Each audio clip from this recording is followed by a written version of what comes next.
Whilst near-death experiences are interesting, they've also given some individuals extraordinary experiences that remain unexplained to this day. Pam's case remains one of the most intriguing in history.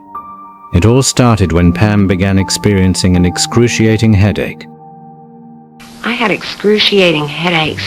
I went to my physician. He ordered a CAT scan, and they found the big aneurysm. I was beginning to leak, which is a sign of rupture. And had it ruptured, the outcome would have been certain death. Because the operation was so risky, her doctors decided the best option was a rare procedure performed by Dr. Robert Spetzler at the Barrow Neurological Institute in Phoenix. He began by cooling Pam's body until her heart could be safely stopped. When you get down to temperatures of 20 degrees centigrade in the 60s of Fahrenheit, you can drain the blood out of the body so that you can operate in a field in which that large balloon can actually collapse. Once it has collapsed, Dr. Robert Spetzler clips it off to prevent blood from entering it again. What makes Pam's case even more remarkable is that she says she was out of her body and watched the entire surgery. And the last memory I had was of being wheeled down the hall. I began to feel a sensation, a tingling at the top of my head, and I all of a sudden popped out the top of my head. As she was looking down at her body, she saw the doctor using a long-handled instrument. It looked like my electric toothbrush, if you can imagine the handle on my electric toothbrush. Well, this is what is called the Midas Rex drill, and it is pretty much what Pamela described.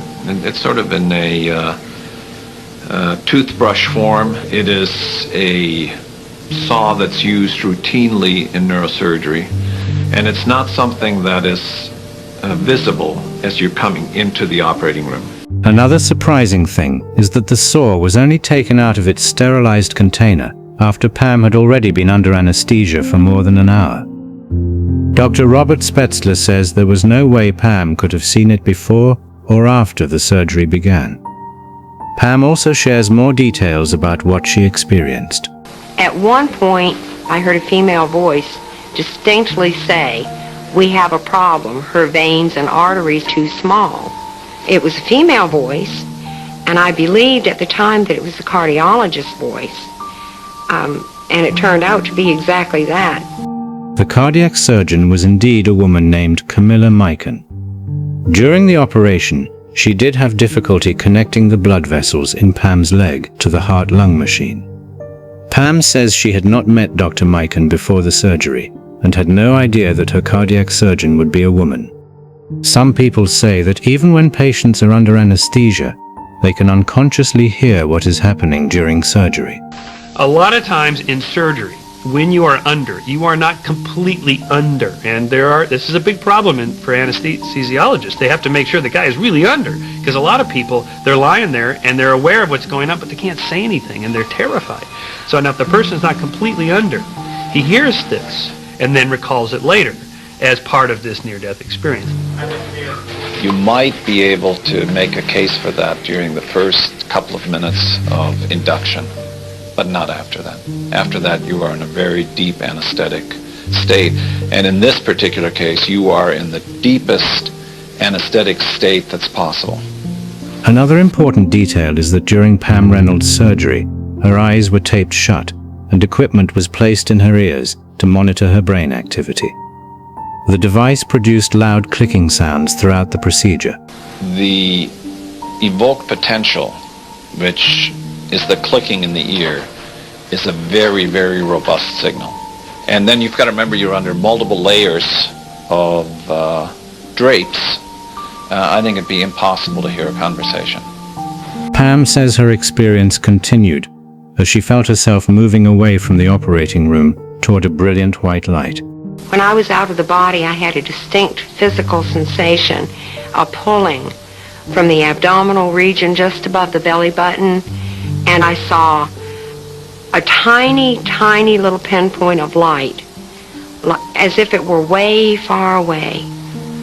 And I went toward the light, and as I began to get closer and closer and closer, I started to discern my grandmother. I started to see her, and she came to me along with an uncle. I wanted to go into the light, but they wouldn't allow me to do that. There was a time when I realized it was time to return to the body, and my uncle took me back through the dark vortex tunnel-looking place to the body. And I did want to go back. I had my children. I did want to go back. Pam was then back in the operating room, looking down at the table again. I saw them defibrillate me. I saw the body jump. And when I came into the body, my body did this, and I knew it. I felt it. Surprisingly, the surgical records show that Pam's heart did require a shock from the paddles to start beating again. The level of detail Pam described about her surgery continues to raise questions that are difficult to explain. If death is the worst thing that happens to us, what an incredible thing. If at the end of our lives this is what's going to happen to everyone, I don't see the problem. I really don't get it. I fear pain, but I don't fear death. No. Sadly, 19 years after this near-death experience, Pam passed away on May 22, 2010, at the age of 53. She died of heart failure at Emory University Hospital in Atlanta, Georgia. She was a singer-songwriter whose 1991 near-death experience became widely known.